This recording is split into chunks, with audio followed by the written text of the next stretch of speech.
brilliant one offensively for Carmelo Anthony as he led the NBA in scoring. Only Bernard King, the other Knick, who did that back at 84-85. And what a strong finish for Anthony. During that 13-game winning streak mid-March to early April, he was unstoppable, including one stretch of 6 games that included 50, 40, and 41 in consecutive ball games. So for his third straight year, he scored a lot of points.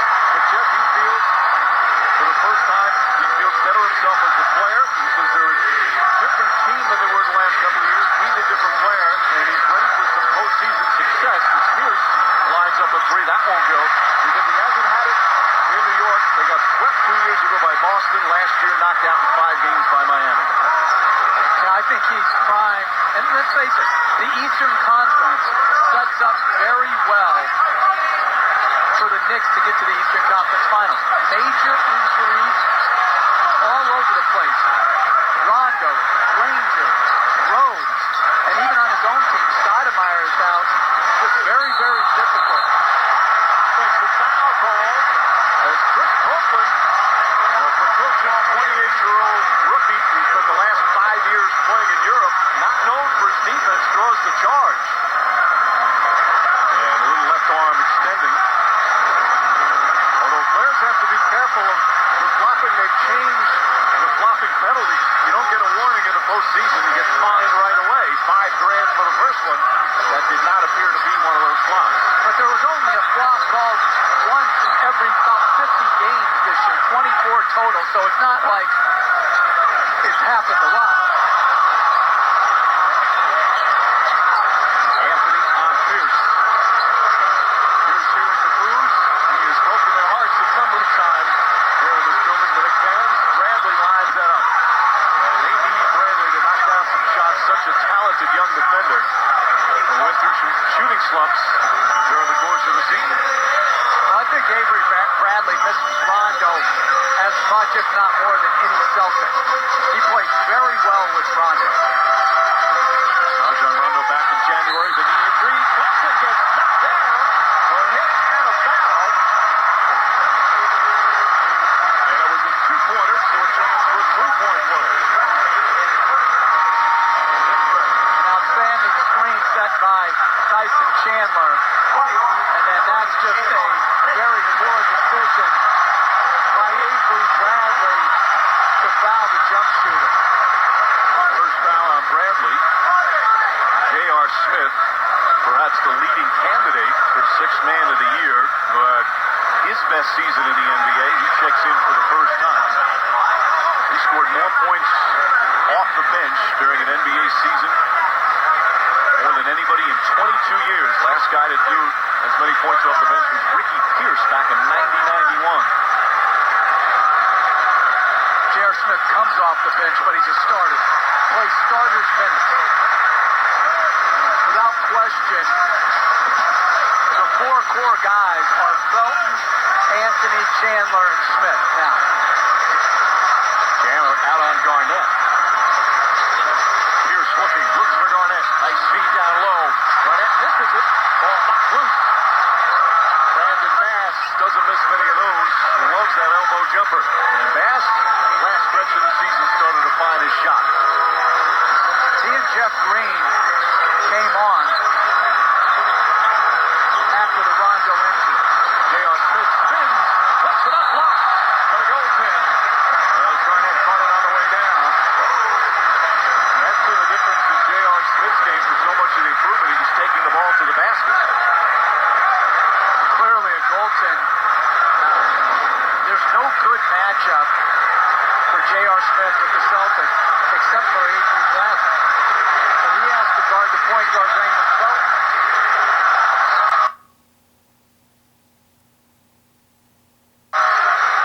Bradley's jump shot, that one misses. And a loose ball foul will go against New York. So the Celtics will take it out of bounds. National television big board for this series. They'll be back here at the Garden on Tuesday night, then 2 games in Boston Friday night at the TD Garden, then Sunday afternoon. And then they switch alternate for games 5, 6, and 7 if necessary. Many expect that. Many expect a long, grind-out, tough physical series. foul as Garnett. And then a technical foul called. First to personal was going to be on Chandler. Let's see what the technical's on as Gary Zielinski talks it over with his fellow officials, Bonnie McCutcheon and Bill Spooner. I think he had Chandler after the foul. There's the personal foul, and then the shove after. And Chandler picks up one of each. Well, that is the first technical of the playoffs that I will disagree with. First of many. That wasn't even a love tap. Right. This is the playoffs. Now, there have been some tension during the course of the regular season between these two teams. Obviously, the game in January, many remember, with Carmelo Anthony, Kevin Garnett joining at each other. Anthony confronted him at the team bus after the game, got suspended, and Jeff Green knocks it down. Those are the kinds of things officials will talk about as they prepare for a playoff series, and perhaps being a little oversensitive to that. Anthony gets his face, misfires, and here comes Boston. Sometimes forget on a blocking foul call on Shelton with Rondo out. Rondo had some of his best games in the playoffs. At times he was spectacular in the postseason. Triple doubles. Last year he led them in scoring during that series against Miami when they went to the conference finals. And he still led the NBA in assists despite being out since January.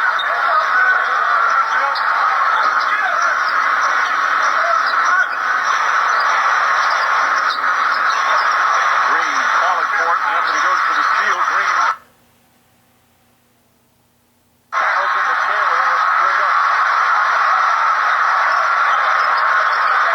Bradley on Anthony. Makes his drive, and that's the second foul. Count it, and one. And unfortunately for the Boston Celtics, Avery Bradley's going to pick up his second personal. Anthony already with 12 points. Well, there's a mismatch in transition.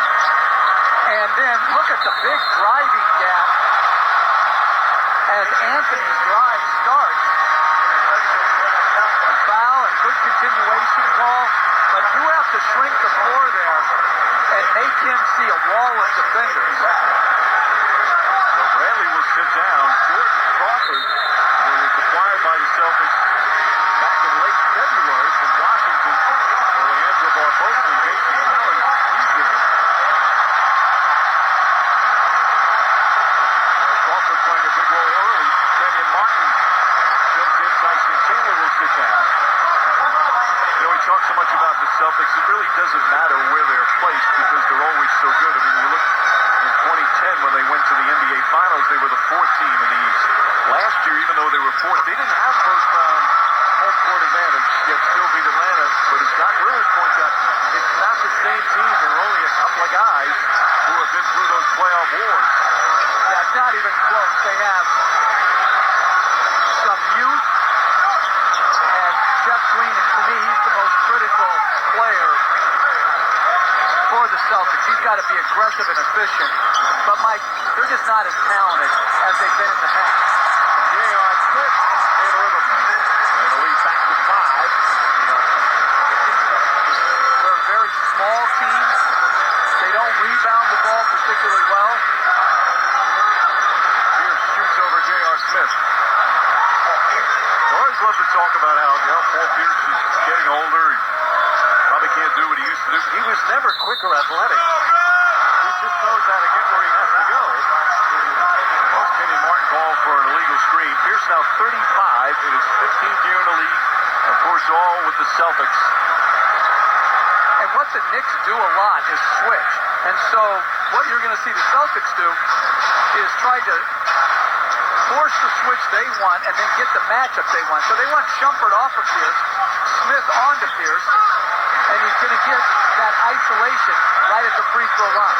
Pierce 1 of 4 to start from the field as we come up on 3 minutes remaining. Pass is on J.R. Smith. Drive. And an offensive foul as J.R. Smith calls for the charge. First foul on Smith. pick and roll. Clearly a block. Pierce was in the restricted circle.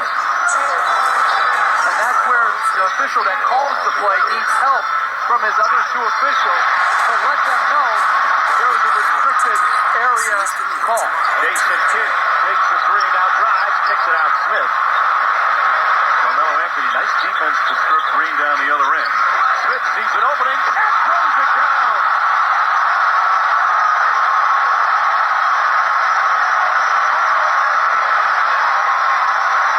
Maybe the best sixth man in the league is 3 for 3 off the bench. That ignites the crowd. Pierce has such a way of silencing the crowd on the road. Takes his time, methodically gets to the rim, draws the foul, and a chance for a three-point play. Well, it's a high-scoring affair. J.R. Smith turns the corner on the pick and roll and hits him with a thunderous dunk. But he just picked up his second foul down the other end as Pierce will go to the